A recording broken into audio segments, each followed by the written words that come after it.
नमस्कार दोस्तों, आज मेरे बचपन के मित्र हैं डॉक्टर महिपाल मील। आप जयपुर में सरकारी सेवा में साइकेट्रिस्ट हैं। साइकेट्रिस्ट जो होते हैं वो मनोरोग विशेषज्ञ होते हैं, डी एडिक्शन करवाते हैं और सेक्सुअल जो बीमारियां होती हैं ना उनके भी स्पेशलिस्ट होते हैं। तो आज अपने को महिपाल जी ये बताएंगे कि कौन कौन सी कंडीशन होती हैं जिनमें एक आम आदमी को ये समझना चाहिए कि उनको एक साइकेट्रिस्ट की ज़रूरत है। तो कौन सी समस्याएं हैं जो साइकेट्रिस्ट सुलझाते हैं? देखो दोस्तों, जैसे तन की बीमारियां होती हैं वैसे ही मन की बीमारियां भी होती हैं जी। जिस हिसाब से तन में विभिन्न प्रकार की बीमारियां होती हैं ऐसे मन में भी विभिन्न प्रकार की बीमारियां होती हैं। और इसके अंदर भी जो मेनली जो सिम्टम होते हैं, 3 तरह के सिम्टम होते हैं। एक तो होते हैं मन के सिम्टम या इमोशंस के सिम्टम, दूसरे होते हैं विचारों के सिम्टम होते हैं, विचार आते हैं उल्टे सीधे, तीसरे होते हैं अपन देखते सुनते कैसे हैं या कई बार उसको सूंघने में भी जो प्रॉब्लम आती है उसके होते हैं। तो मेनली होते हैं मन के सिम्टम होते हैं, वो ऐसे होते हैं जैसे किसी का कि मन दुखी है, लंबे टाइम तक दुखी है और हर सिचुएशन में दुखी है।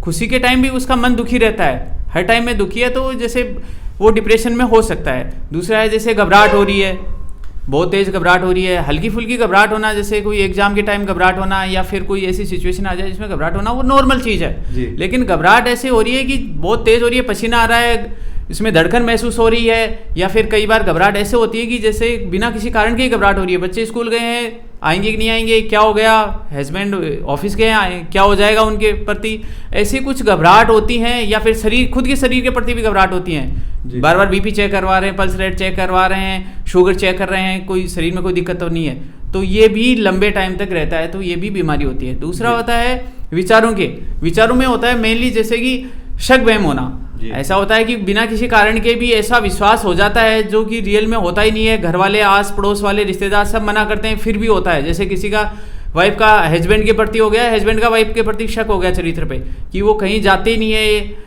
या अकेले नहीं रहते, फिर भी उनके प्रति ऐसा विश्वास हो जाता है जो सब आस पड़ोस के लोग, घर वाले मना करते हैं। तो जैसे इनको मेनली बोलते हैं डिलूजन्स। और कई बार इसमें शक में इसके अंदर डर का भी रहता है मेनली, जैसे आस पड़ोस वाले मार देंगे, कोई पुलिस पकड़ ले जाएगी, तो इनको शक वहम की बीमारी के रूप में माना जाता है। तीसरे टाइप के जो होते हैं उनको होते हैं कि जैसे सुन रहा है किसी को, जैसे अकेला आदमी बैठा बैठा बड़बड़ा रहा है, तो कई बार तो ये नॉर्मल भी होता है, लेकिन कई बार ऐसा होता है कि आदमी कोई आवाज़ सुनाई देती है बाहर से, उनके रिस्पॉन्ड में वो जवाब देता है, तो अपने आप से बैठे बैठे वो बोलता रहता है। उनसे पूछोगे तो क्या हो रहा है, तो वो कहेगा कि मेरे को आवाज़ सुनाई दे रही है, मैं उनका जवाब दे रहा हूँ।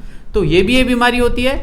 और ये मानसिक बीमारियाँ होती हैं मेनली, इसमें ये कॉमनली जो सिम्टम होते हैं ये हैं। तो दोस्तों, इसमें मानसिक बीमारियाँ होती है, वैसे तन की बीमारी होती है, तो इनको दिखाने से कभी घबराना नहीं चाहिए, डॉक्टर्स को दिखाना चाहिए।